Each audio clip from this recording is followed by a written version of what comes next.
겠습니다. 나는 전능하신 아버지 하나님, 천지의 창조주를 믿습니다. 나는 그의 유일하신 아들, 우리 주 예수 그리스도를 믿습니다. 그는 성령으로 잉태되어 동정녀 마리에게서 나시고 본디오 빌라도에게 고난을 받아 십자가에 못 박혀 죽으시고 장사된 지 사흘 만에 죽은 자 가운데서 다시 살아나셨으며 하늘에 오르시어 전능하신 아버지 하나님 우편에 앉아 계시다가 거기로부터 살아있는 자와 죽은 자를 심판하러 오십니다. 나는 성령을 믿으며 거룩한 공교회와 성도의 교제와 죄를 용서받는 것과 몸의 부활과 영생을 믿습니다. 아멘. 찬송가 305장 찬양합니다. 찬송가 305장입니다.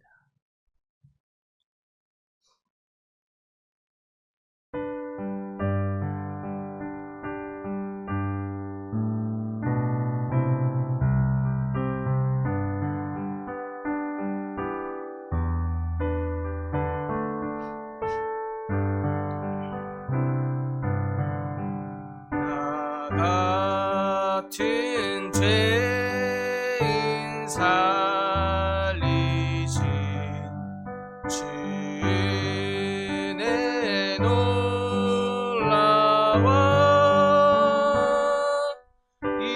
잃었던 생명 찾았고 광명을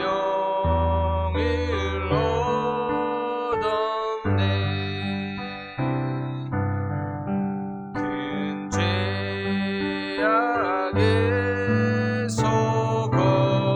건지신 주의 고마워.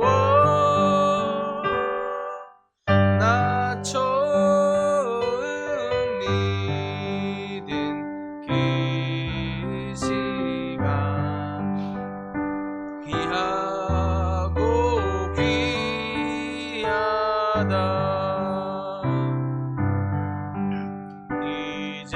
이제껏 내가 산 것도 주님의 은혜라. 또 나를 장차 본향에 인도해 주시리.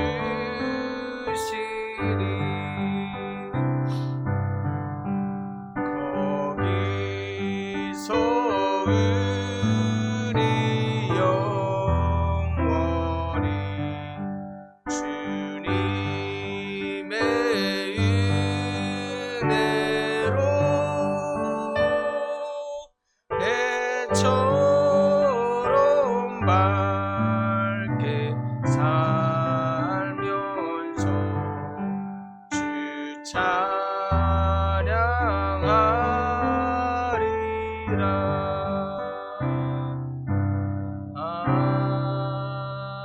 아멘. 오늘 말씀은 빌립보서 4장 1절에서 3절까지 말씀입니다. 빌립보서 4장 1절에서 3절 말씀입니다. 신약성경 322쪽입니다. 한 목소리로 함께 공독합니다. 그러므로 나의 사랑하고 사모하는 형제들, 나의 기쁨이요 면류관인 사랑하는 자들아, 이와 같이 주 안에 서라. 내가 유오디아를 권하고 순두개를 권하노니 주 안에서 같은 마음을 품으라. 또 참으로 나와 명예를 같이 한 내게 구하노니 복음에 나와 함께 힘쓰던 저 여인들을 돕고 또한 클레멘트와 그 외에 나의 동역자들을 도우라. 그 이름들이 생명책에 있느니라. 아멘. 오늘 본문의 서신은 각 교회에 귀한 가르침을 전해주고 있습니다. 특별히 이 빌립보 교회에 편지하고 있는 이 편지는 우리에게도 신앙 공동체의 본질적인 가치가 무엇인지를 일깨워준다 하겠습니다. 바울은 특별히 사랑하고 사모하는 나의 기쁨이요 면류가 아닌 형제들아 라고 부르면서 그들을 부르며 애정 어린 말로 공동체의 중요성을 강조하고 있는 것입니다. 처음 빌립보서를 시작하면서 기억하시겠지만 빌립보 교회는 서로 섬김도 있고 권면도 있고 위로도 있었으나 교회 안에 분쟁과 다툼이 있었다고 했습니다. 오늘 본문은 그러한 갈등 상황에서 중심이 되는 두 사람이 언급되고 있습니다. 누굽니까? 유오디아와 순두계입니다. 이들은 여성 리더들이었으면서 또 그 안에 갈등의 중심적인 사람이었습니다. 그래서 그들 사이에 갈등과 화해의 필요성을 촉구하기 위해서 사실 오늘 이 빌립보서가 쓰여졌다고도 할 수 있겠습니다.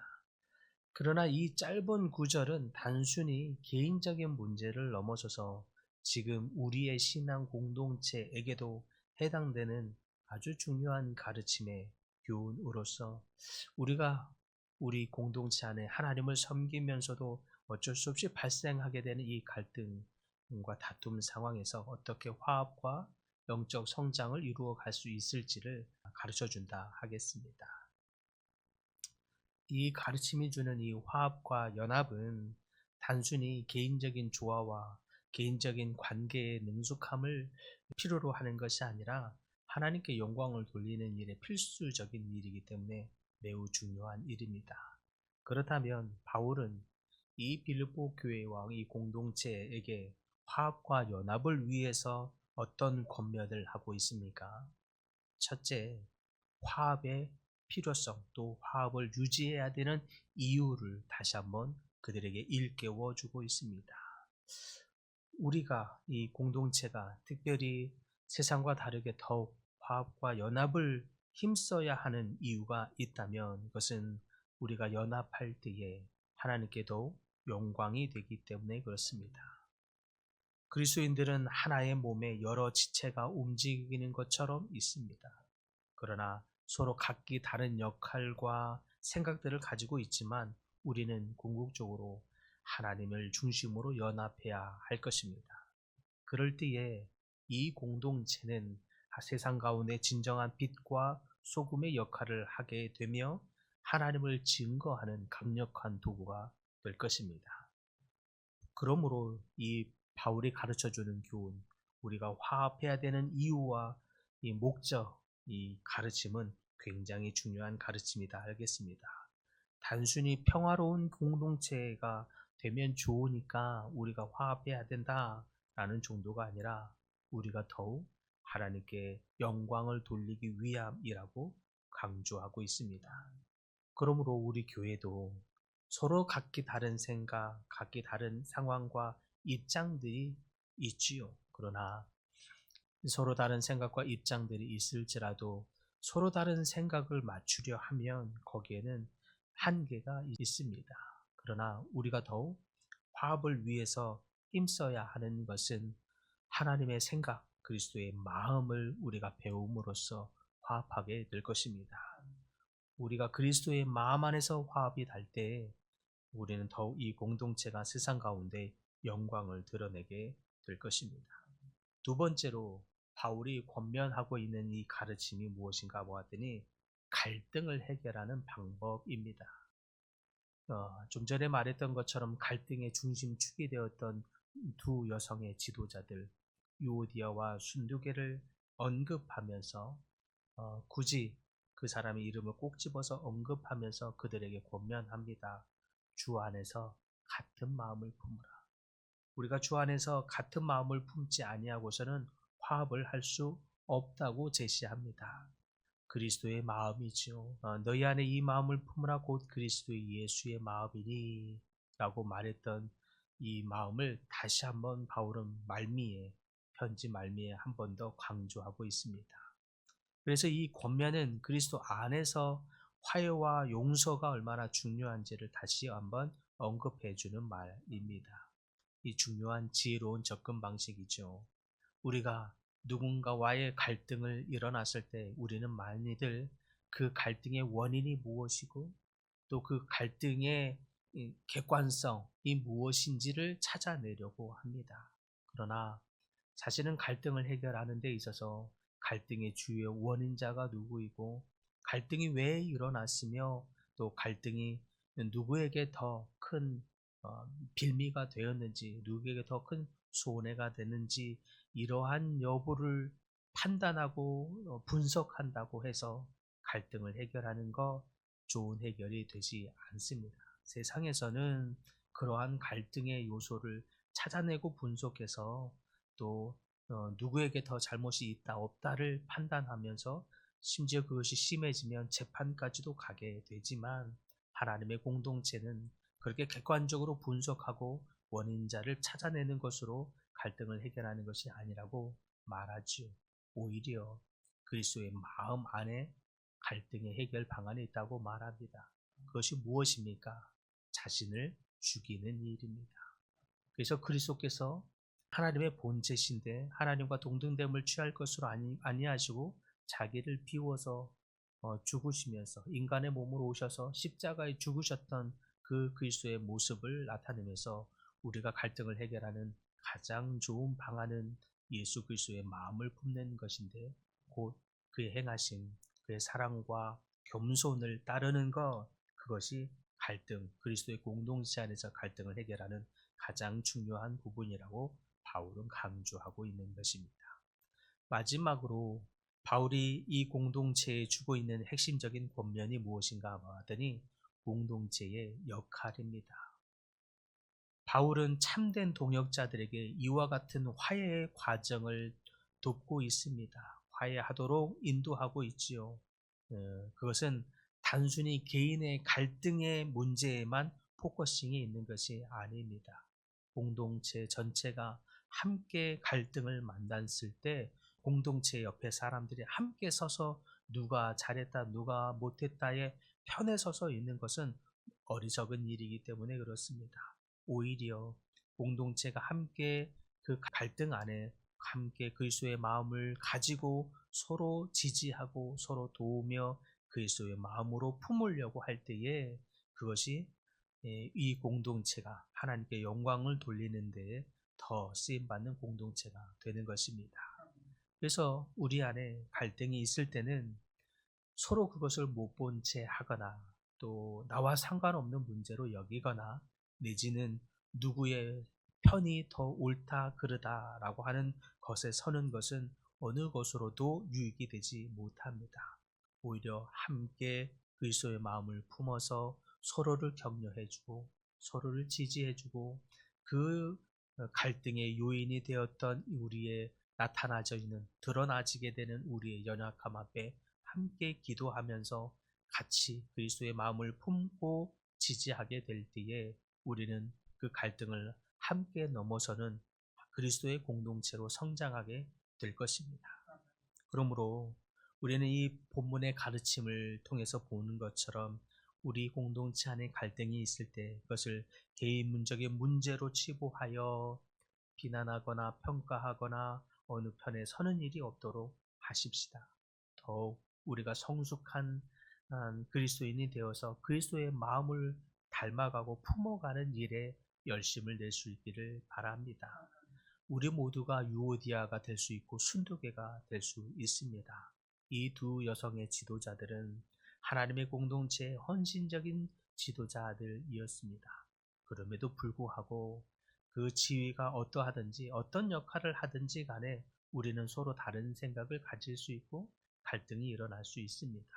갈등이 일어나는 것 자체가 미성숙함이요 또 미성숙한 공동체를 말하고 있는 것이 아닙니다.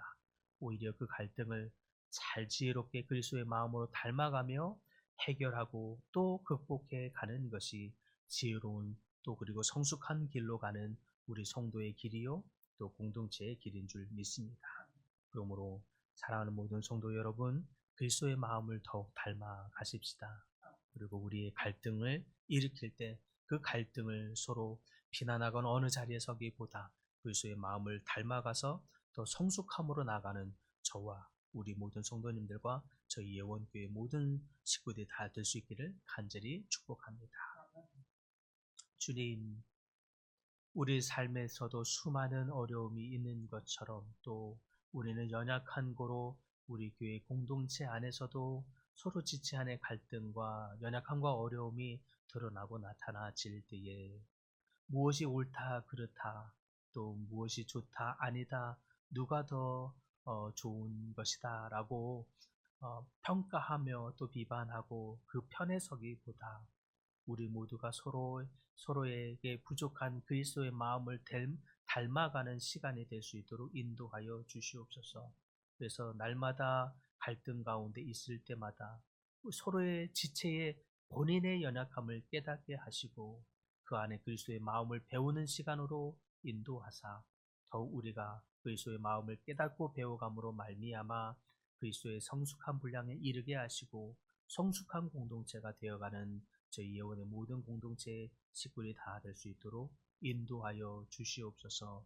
주님, 여러 가지 질병으로 고통 중에 있는 하나님의 백성들도 있습니다.